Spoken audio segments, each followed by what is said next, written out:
السلام على رسول الله. halkan waxaan ka salaamayaa waqtiga ballaaran ee noo timi ee qiimaha qaayaba leh xildhibaanadan mid hore iyo mid dambaba uu hogaaminayay Yuusuf Tiiriye Xaaji Ibraahim. salaamta islaamka ayaan ku salaamayaa. Assalaamu calaykum waraxmatullaahi wabarakaatuh.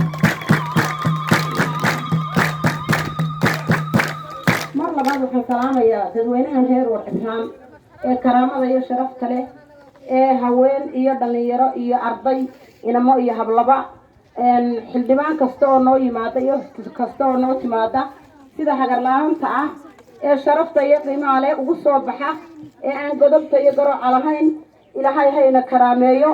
waxaan idinku salaamayaa salaamta islaamka. assalaamu calaykum waraxmatullaahi wabarakaatuh.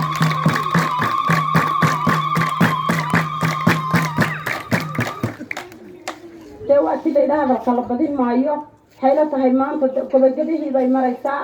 waa sidii raggii hore sheegay waxay maraysaa xawlalmariidada ayay maraysaa. naftuna hadday xawlalmariidada marayso saa sharcigu bay noo sheegay toobad lagama aqbalo. waxa weeye maanta xawlalmariidadii bay maraysaa. nin kastaana musharaxa oo uu ka sharaxan yahay dee wuu garanay wax la geljiru gala waanu kala jirtaa waanu isku jirtaa.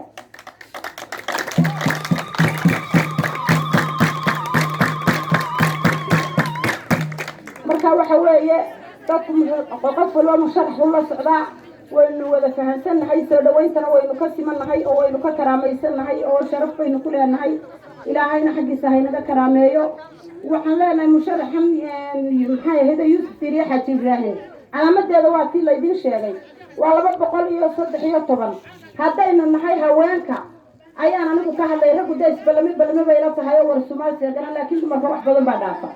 qofku haddii uu garan waayo calaamada codkiisa ha taago shanta manaaqib ee meesha fadhiya ha maqlaan ha yidhaahdo hadduu xitaa calaamada garan waayo Yuusuf Tiiriye Xaaji Ibraahim baan doonaya ha yidhaahdo yaana idinka khaldamin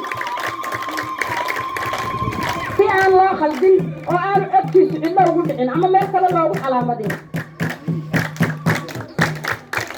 diyaarna waynu nahay haddaynu haweenka nahay inaynu soo saarno oo aynu hagarnimo u soo saarno oo aynu u codayno.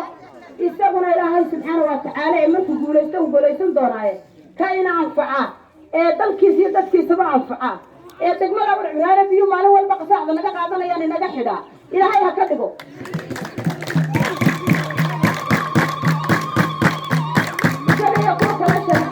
ilaahay waxaynu ka rajaynaa inaga kii inoo soo baxaaba waxa weeyaan degmada u soo baxaaba waxa weeyaan mid inaga waxayna tariyo dawladda waxayna soo gooyee ilaahay ha guuleeyo baynu leenahay.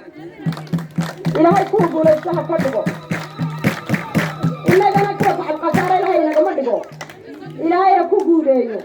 innagana ilaahay nama tacab khasaareeyo.